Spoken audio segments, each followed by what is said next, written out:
कि गुजरात चुनाव में किसका जोर चल रहा है। धर्म करम चुनाव गरम में आज आपको लेकर चलते हैं गुजरात के मोरबी।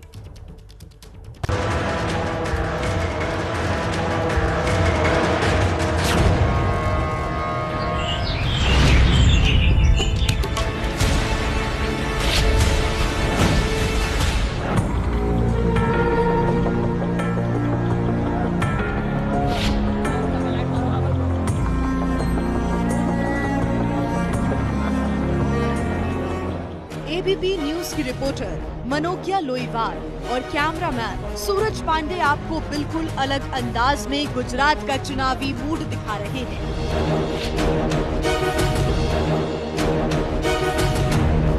आज एबीपी न्यूज के चुनावी शो धर्म करम और चुनाव गरम का काफिला पहुंच रहा है गुजरात के मोरबी।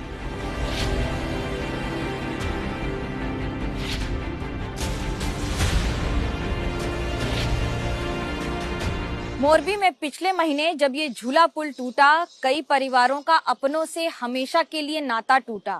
राजनीति पर इसका क्या होगा असर? चुनावी दंगल में पार्टियां नहीं छोड़ रही हैं कोई कसर।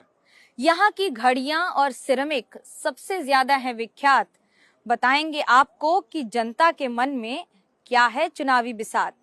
नमस्कार, मैं हूं मनोज्ञा लोईवाल और धर्म कर्म का कारवां अब पहुंच चुका है मोरबी, जो एक जमाने में सिरेमिक और घड़ी के लिए जाना जाता था, लेकिन अब इस मौत के पुल के लिए जाना जाता है। सिर्फ यही नहीं, मौत के इस तांडव को देखा है सबने, लेकिन हिसाब किसका होगा और बही खाता में फायदा और नुकसान किसका होगा, ये आपको बताएंगे इस विशेष पेशकश में।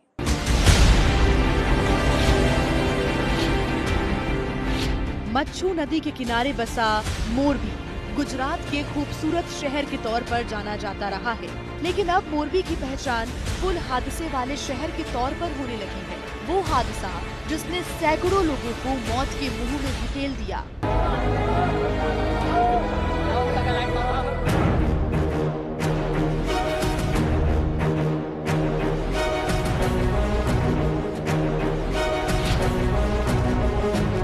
इस मौत के पुल के टूट जाने से 135 जान चली गई। कई परिवार पूरी तरह से टूट गए, बिखर गए। अब तक 9 लोगों को गिरफ्तार किया जा चुका है। हालांकि राजनीति इस पर पूरी तरह से जारी है, यानी कि एक और बीजेपी, एक और कांग्रेस और अब आम आदमी पार्टी भी मैदान में उतर गई है। लेकिन ये टूटा हुआ पुल इस बात की निशानी है कि आखिरकार जिम्मेदार है कौन।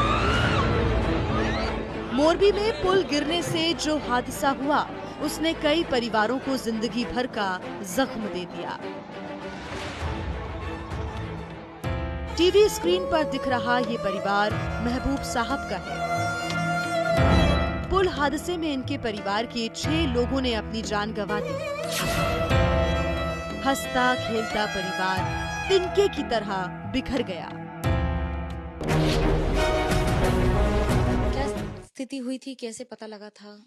उसमें क्या हुआ था, मेरी बेटी की सगाई थी 12 महीने की 11 तारीख को। तो उसकी खरीदी के लिए मैं, मेरा पापा और मेरी मम्मी और मेरी मिसेस चारों गए थे खरीदी करने के लिए।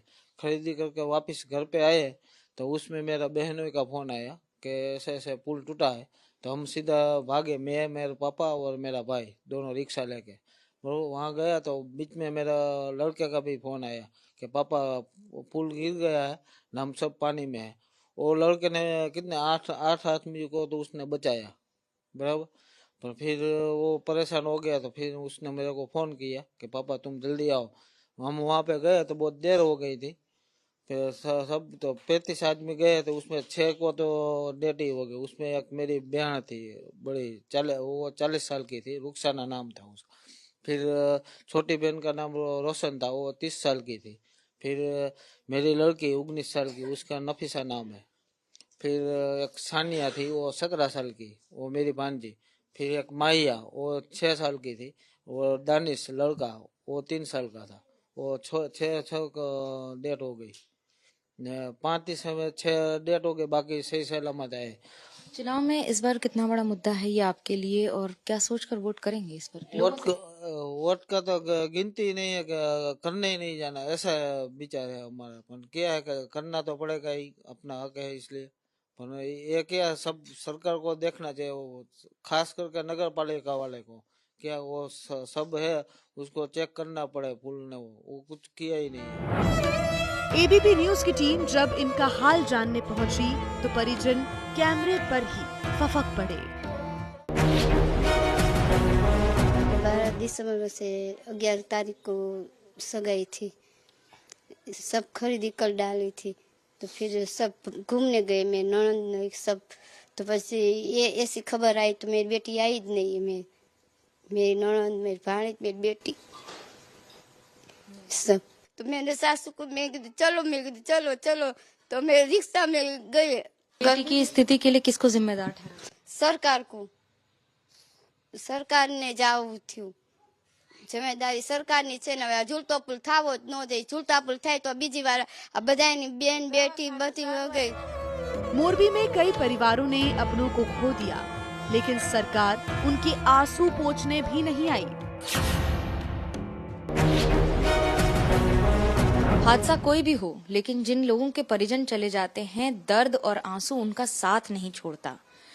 सरकार के लिए भले ही ये आंकड़े हों और एक मुआवजा देने का तरीका, पर सच्चाई तो ये है मुआवजा कितने भी लाखों का हो, जो चले जाते हैं वो वापस नहीं आते, रह जाती हैं सिर्फ यादें। 135 लोगों की जान चली गई, कई घर उजड़ गए, कई कोखें सूनी हो गई, कई महिलाएं बेवा हो गई और कई बच्चे अनाथ हो गए।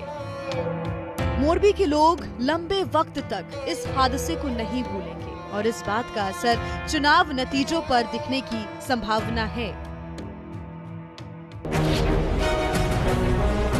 कौन जिम्मेदार है इसके लिए आपके? जिम्मेदार तो यह कॉन्ट्रैक्टर पुल वाला जो रखा नगर पालिका ने, उसको कॉन्ट्रैक्ट दिया, वही जिम्मेदार है ना।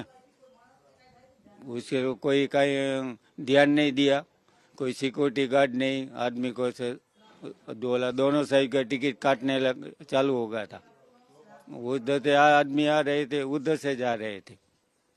इस बार चुनाव के पहले आपके लिए कितना बड़ा मुद्दा होगा? क्या सोच के आप वोट करेंगे? हम क्या करेंगे, वोट देने जाएंगे कि नहीं? हमारे सब कुछ चले गए तो कैसे वोट देने के लिए जाएंगे? हमारे उमंग तो है नहीं, 2 बच्चा, 1 लड़का, तीनों चले गया, तो वोट देने के लिए कहाँ जाएंगे? अभी तो इलेक्शन आ गए, बस आके चले जाते।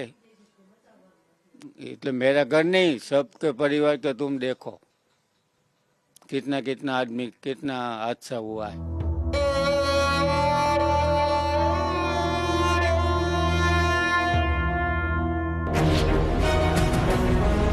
मोरबी पुल हादसे के बाद मोरबी में भी विधानसभा सीट के समीकरण बदल गए हैं। 2017 में पाटीदार आंदोलन के दौरान ब्रजेश मीर्जा, जो कि कांग्रेस के उम्मीदवार थे, उन्होंने जीत हासिल की थी। 2 वर्ष पहले बीजेपी में शामिल हो गए, बीजेपी की टिकट पर जीत भी गए और मंत्री भी बन गए, लेकिन इस बार टिकट कट गई। इस बार हो गया है पटेल वर्सेस पटेल, यानी कि एक और कांग्रेस के जयंतीलाल पटेल हैं, तो वहीं दूसरी ओर बीजेपी के कांतिलाल अमृतिया। अब इन दोनों के बीच में जो लड़ाई है, उसमें देखने वाली बात यह है कि टिकट कटने के बाद बीजेपी को कितना नुकसान होता है, क्योंकि आम आदमी पार्टी भी इसी राह पर चल रही है अपनी एंट्री करने के लिए।